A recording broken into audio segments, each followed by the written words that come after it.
Part 2, Shaitani Cars, The Devil's Debt। Ravi उस खोपड़ी को घूरता रहा। कुछ पल तक कुछ नहीं हुआ। रवि ने राहत की सांस ली और सोचा कि यह सब अंधविश्वास है। शायद सिक्का बस एक तुक्का था।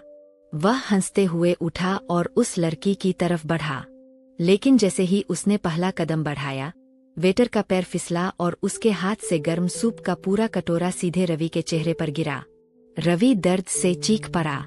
अफरातफरी मच गई। उसे अस्पताल ले जाया गया। उसका चेहरा तो बच गया, लेकिन उसकी एक आंख की रोशनी धुंधली हो गई। यह पहली चेतावनी थी। रवि को समझ जाना चाहिए था, लेकिन इंसान का लालच उसे अंधा कर देता है। अस्पताल से लौटने के बाद रवि को लगा कि यह सिर्फ एक दुर्घटना थी। उसने फिर से सिक्के का इस्तेमाल शुरू कर दिया, लेकिन अब सिक्के का मिजाज बदल चुका था। अब हर बार राजा नहीं आता था। अब खेल 50 से 50 का हो गया था। जब राजा आता, रवि को दौलत मिलती, लेकिन जब खोपड़ी आती तो कुछ भयानक होता। एक बार खोपड़ी आई तो उसके घर में आग लग गई।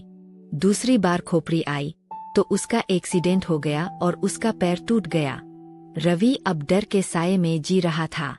वह उस सिक्के को फेंक देना चाहता था, लेकिन वह उस ऐशो आराम का इतना आदी हो चुका था कि वह गरीबी में वापस जाने की हिम्मत नहीं जुटा पा रहा था। वह एक जुआरी बन चुका था जो हारने के बावजूद टेबल नहीं छोड़ पाता। एक रात उसे एक सपना आया।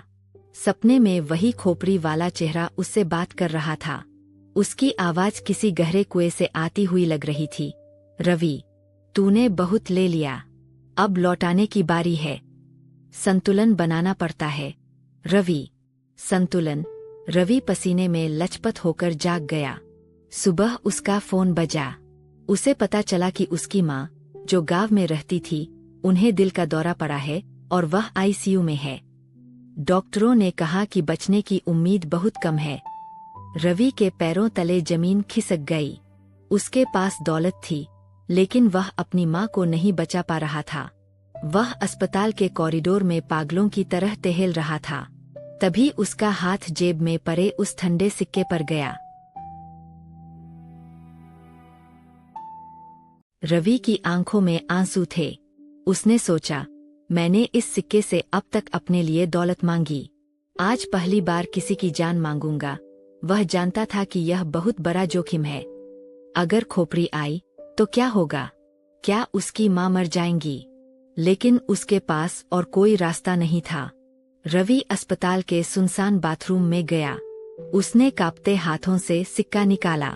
उसने भगवान और शैतान दोनों को याद किया और बोला, मेरी सारी दौलत ले लो, मेरा सब कुछ ले लो, बस मेरी माँ को बचा लो। उसने पूरी ताकत से सिक्का उछाला। सिक्का हवा में गया, लाइट की रोशनी में चमका और रवि के हाथ की पिछली तरफ गिरा। रवि ने धीरे से अपना हाथ हटाया। राजा। रवि खुशी से झूम उठा। उसी वक्त बाहर से डॉक्टर आए और बोले, चमत्कार हो गया रवि जी, आपकी माँ की धड़कन वापस सामान्य हो रही है।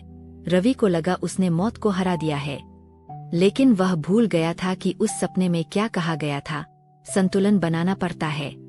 उसने अपनी माँ की जान तो बचा ली, लेकिन बदले में उसने क्या खोया, इसका अंदाजा उसे अगले 1 घंटे में होने वाला था।